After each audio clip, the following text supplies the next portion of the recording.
Shalom pemirsa Jaya TV Papua, salam jumpa kembali dalam program Cahaya Kasih.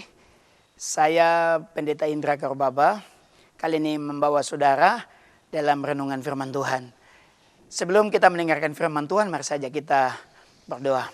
Bapa, di dalam nama Tuhan Yesus Kristus, kami percaya Engkau ada bagi kami dan sedang memberi kasih anugerah yang luar biasa. Kami hendak mendengarkan firman Tuhan. Mari Tuhan pimpin sertai kami sehingga kami terima firman-Mu hari ini. Sebab kami percaya firman adalah Engkau sendiri, firman adalah kekuatan kami, firman adalah keselamatan kami. Tuntun pimpin kami sampai dengan pemberitaan ini selesai, kiranya nama Tuhan dipermuliakan. Di dalam nama Tuhan Yesus kami telah berdoa. Amin. Bapak Ibu pemirsa Cahaya Kasih Jaya TV Papua yang berbahagia, situasi saat ini masih dalam kondisi yang sangat mencekam. Tetapi saya bicara hari ini, sekalipun suatu ketika nanti situasi ini berakhir, tapi tekanan dalam rumah tangga pasti akan kita alami sepanjang hari. Saudara, Alkitab di dalam kitab 1 Samuel pasal 1 ayatnya yang ke-7 dan selanjutnya bercerita tentang seorang laki-laki dari Ramataim Sofim dari pegunungan Efraim yang bernama Elkana. Elkana ini Alkitab katakan dia mempunyai dua orang istri. Yang pertama bernama Hana, yang kedua bernama Penina. Istrinya yang pertama Hana, dia seorang perempuan yang mandul, tidak memberikan anak kepada Elkana. Tetapi istri yang kedua dia memberikan anak kepada Elkana. Nah, Bapak Ibu Saudara, poligami lazim di kalangan orang Israel. Namun, jika tidak mempunyai anak, ini seperti seseorang yang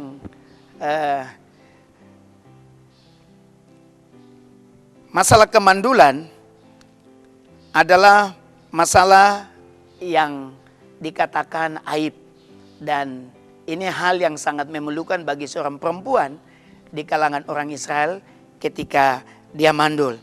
Hana pertama tidak memberi anak dan dia distigma sebagai perempuan yang memiliki aib, dan juga dia menghadapi hinaan dari madunya yang bernama Penina. Setelah itu juga dia juga mendapat tekanan. Elkana tidak melihat perasaannya yang selalu hidup dalam tekanan. Sehingga Alkitab katakan dia selalu menangis jika berdoa kepada Tuhan. Satu ketika di akhir tahun mereka hendak pergi ke rumah Tuhan untuk mempersembahkan korban tahunan. Dia beserta dengan suaminya dan madunya dan anak-anaknya, mereka pergi ke rumah Tuhan, dan di sana dia memohon kepada Allah, meminta anugerah, meminta seorang anak. Di rumah Tuhan, di sana dia berjumpa dengan imam yang bernama Eli. Nah, di sana Alkitab katakan dia berdoa kepada Tuhan. Dia berdoa kepada Tuhan. Dan sampai Imam Eli juga menyangka, Hana, kau sedang apa? Apakah kau sedang mabuk? Kau sedang minum minuman? Dia bilang tidak. Kau tidak lihat saya sedang bergumul kepada Tuhan. Nah, Bapak Ibu Saudara sekalian, para pemirsa yang Tuhan Yesus kasihi, Alkitab katakan Hana lalu berdoa dan memohon agar dia dianugerahi seorang putra. Dia bahkan bernasar bahwa anak itu akan dipersembahkan kepada Allah sejak kanak-kanak. Kita bisa jumpai di dalam 1 Samuel pasal 9 ayatnya yang ke-11. Dalam doanya dia bernasar bahwa pisau cukur pun tidak akan mengenai kepalanya. Artinya kalau saya mau terjemahkan dalam bahasa sehari-hari, bahwa anak ini dia lahir saya akan persembahkan sebagai milikmu, anak ini akan menjadi pelayan Tuhan. Nah, Bapak Ibu pemirsa sekalian yang Tuhan Yesus kasihi, di dalam ayat yang ke-13, Eli menganggap bahwa Hana sedang mabuk. Tetapi dia menjelaskan persoalannya kepada Imam Eli. Di dalam doanya, dia meminta dengan begitu menangis kepada Tuhan. Dan Alkitab saya katakan bahwa Tuhan menjawab doanya.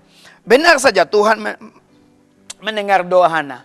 Lalu Alkitab katakan beberapa bulan kemudian Hana mengandung.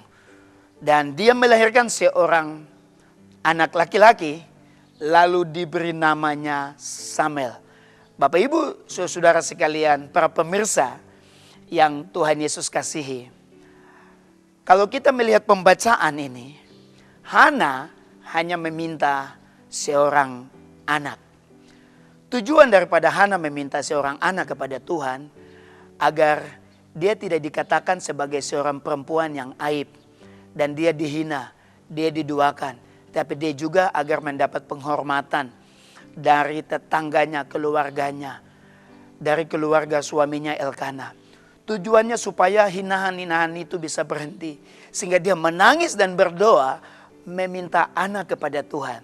Tetapi apa jawaban Tuhan? Tuhan memberi dia seorang nabi. Samuel bukan sekedar seorang anak yang diminta oleh Hana. Hana minta anak, Tuhan beri nabi. Dan Alkitab mencatat Samuel lah yang melantik raja pertama Israel. Dan Samuel juga lah yang melantik raja kedua Israel, yaitu Daud. Menjadi raja yang sangat tersohor bagi bangsa Israel sampai dengan hari ini. Saudara, dari keputusasaan Hana, Hana tetap berdoa bertalu-talu. Alkitab katakan bahwa dia tidak putus-putus berdoa kepada Tuhan.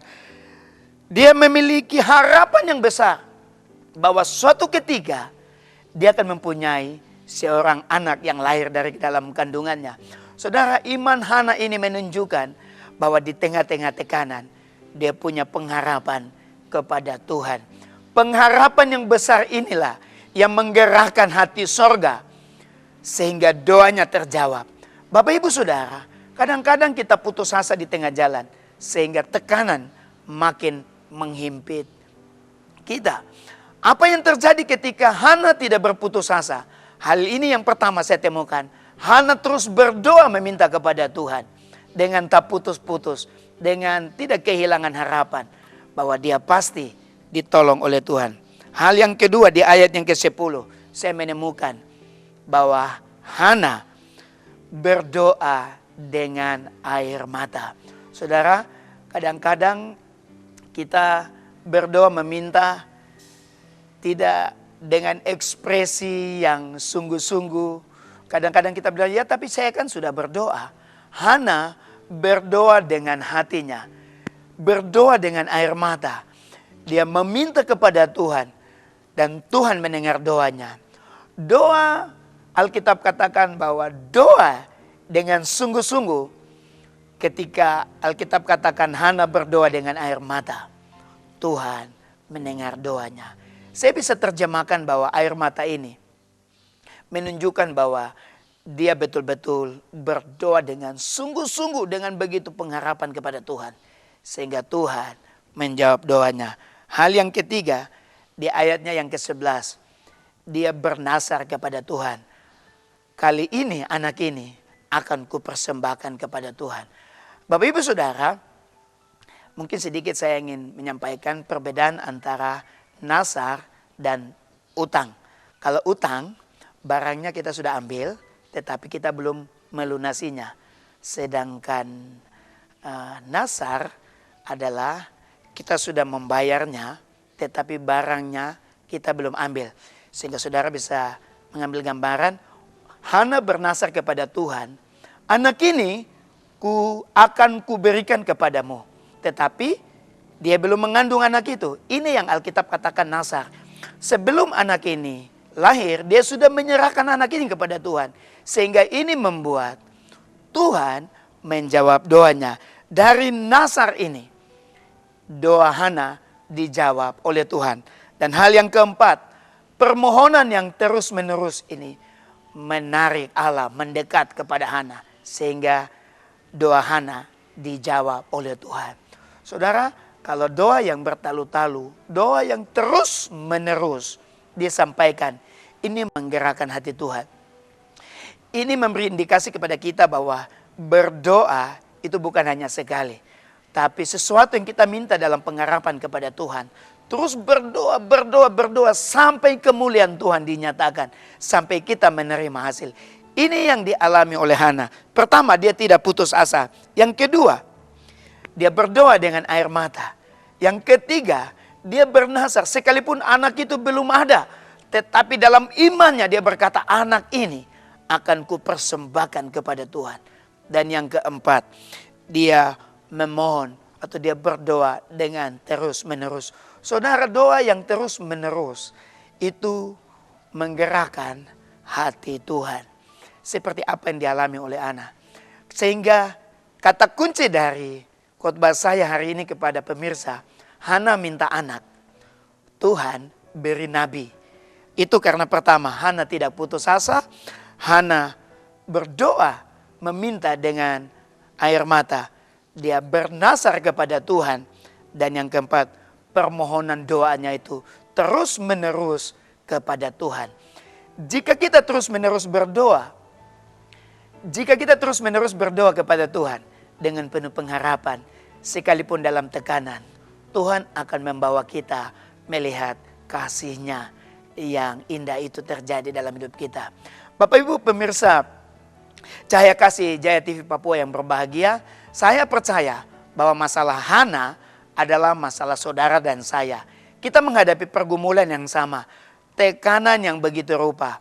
Tetapi jika 4 langkah ini kita lakukan seperti Hana mengambil 4 langkah ini, kita menikmati jawaban Tuhan dalam hidup kita. Saya percaya bahwa saya dan saudara adalah Hana-Hana di akhir zaman yang akan menerima janji Tuhan yang terjadi dalam hidup kita.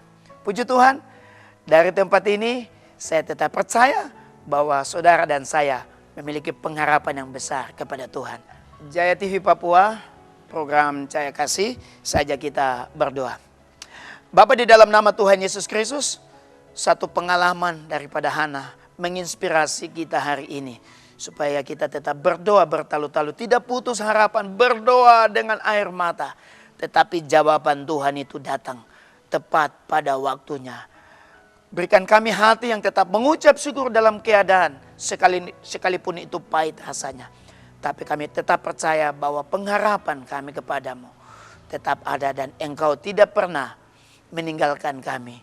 Ajar kami untuk tetap semangat, tetap berdoa terus-menerus dengan tak putus-putusnya. Sampai kami melihat kemuliaan Tuhan terjadi dalam hidup kami. Memberkati semua pemirsa yang menyaksikan program ini.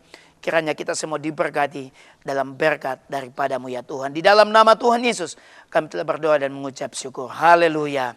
Amin. Bapak Ibu pemirsa sekalian, Tuhan memberkati kita sekalian. Shalom.